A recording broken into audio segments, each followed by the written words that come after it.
You all know how much I love to get wacky, but unfortunately today I learned what happens when wacky gets you.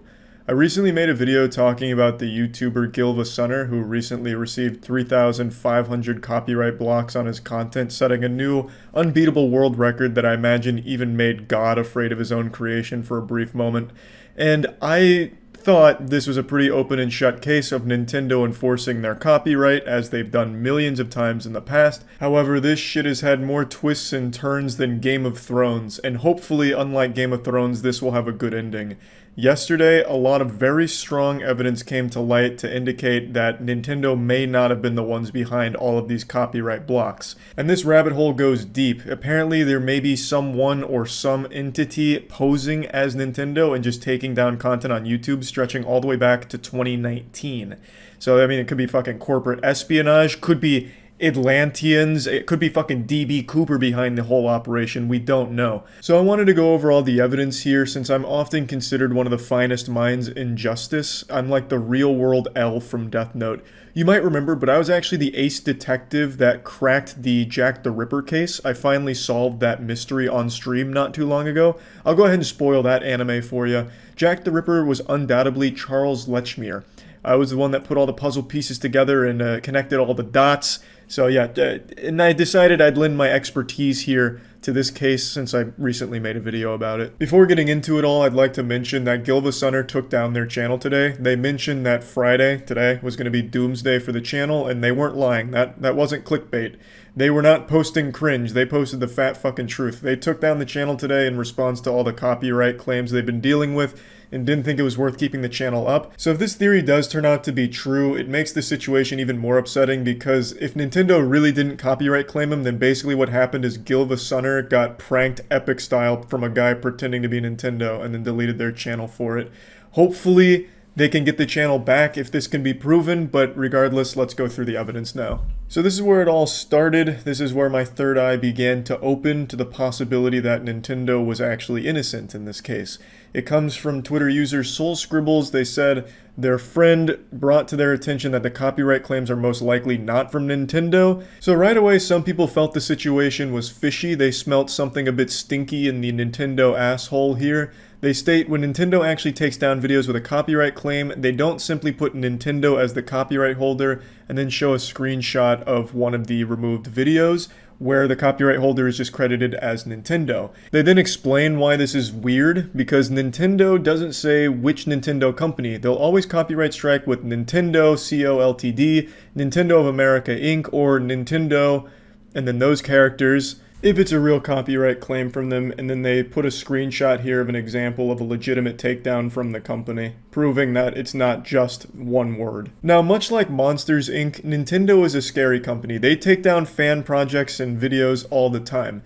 Many of you will remember on early days of YouTube, posting anything from Nintendo would often result in it getting claimed or striked by Nintendo, and I do vaguely remember it always having more than just Nintendo. That's not usually like just the fucking stamp of Nintendo. It usually is like Nintendo of America or something a bit longer for the copyright holder, which isn't something I've thought about in a long time, but it's a great point made by the Twitter user here.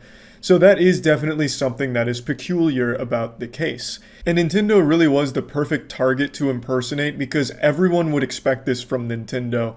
Nintendo would go to a child's birthday party and DMCA the whole family if they saw too many Mario balloons there without Nintendo's permission for it. So most people didn't look further than just, hey, Nintendo's striking this channel a lot. I'm definitely in that same camp. I didn't bother to look any deeper to the claims.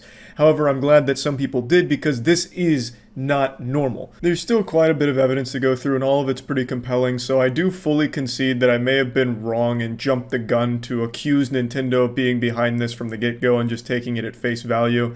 But while I may have been wrong there, what I'm not wrong about is how comfortable the moist shirts are, baby. So if you want to get yourself the most comfortable white t-shirt in the game, you can go to charlieswhiteshirt.com. The shirt also comes in black, so they're the most comfortable white and black shirts to ever exist in this fucking dimension. I'll put a link in the description. After digging deeper, they were able to trace it all the way back to 2019 with the takedown of something called Beware of the Forest Mushrooms, which is, again, more music that was taken down by Nintendo, or what appears to be a fake Nintendo.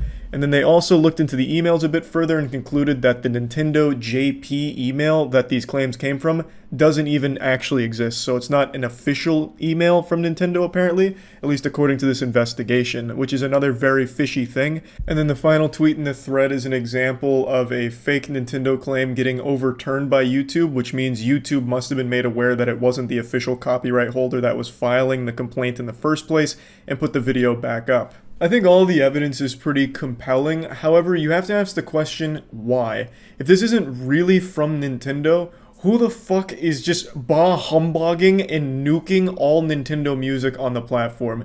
It'd have to be someone either with a grudge against Nintendo fans or like the Grinch, who instead of stealing Christmas is stealing all of Nintendo music.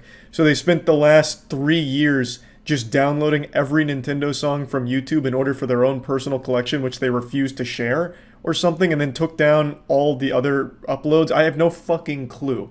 If it's really not Nintendo, I don't see the incentive to take everything down because they can't make money off it. Usually if there's like a copyright troll that's trying to abuse the system, they do a claim where they don't block the video, they just make the videos money. They claim the AdSense from the video. That's not what they're doing here. They are blocking it, so it's just straight up removed. So if it's really not Nintendo, there is nothing to be gained by doing that at all. It's just such a weird situation because if it truly isn't Nintendo and it is one person or even a few people as part of a business to take down Nintendo music, it baffles me. It is mind-blowing because it doesn't make them any money and it's just a complete waste of time. And it confirms what I speculated in the beginning, that these were manually filed. If it truly wasn't Nintendo, then that all but confirms that someone, or at least a couple people, had to manually go through the copyright takedown process 3,500 times. Do you know how many hours that must have taken? It probably took the better part of the last 3 years just to do that. That's fucking crazy. Just for actual nothing, a net gain of zero, just a genuine loss of everything. Time, money, fuck, it's crazy. That truly is wild if this theory is accurate.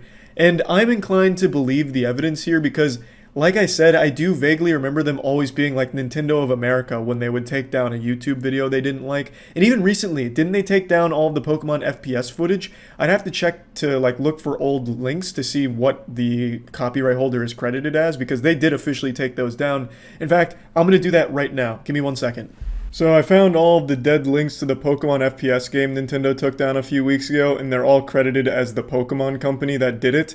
Whereas in GilvaSunner's case, when some of his Pokemon music was taken down, it was still credited to Nintendo, so there's clearly a discrepancy here. Unfortunately, since GilvaSunner did take down their channel, I can't actually find any of the old links to his Pokemon music to confirm that it was credited to Nintendo, but from what I understand, everything was credited to just blank Nintendo, nothing else, just like straight up Nintendo and not the Pokemon company here, which is how they always take down Pokemon related content. So I definitely do subscribe to the belief that this wasn't the real Nintendo that did this, which makes the situation even sadder for GilvaSunner and really all fans of Nintendo music, that someone would bother going through this much effort just to take it down for literally no gain whatsoever. No financial gain, nothing. Just truly a waste of everyone's time and, in GilvaSunner's case, his hard work.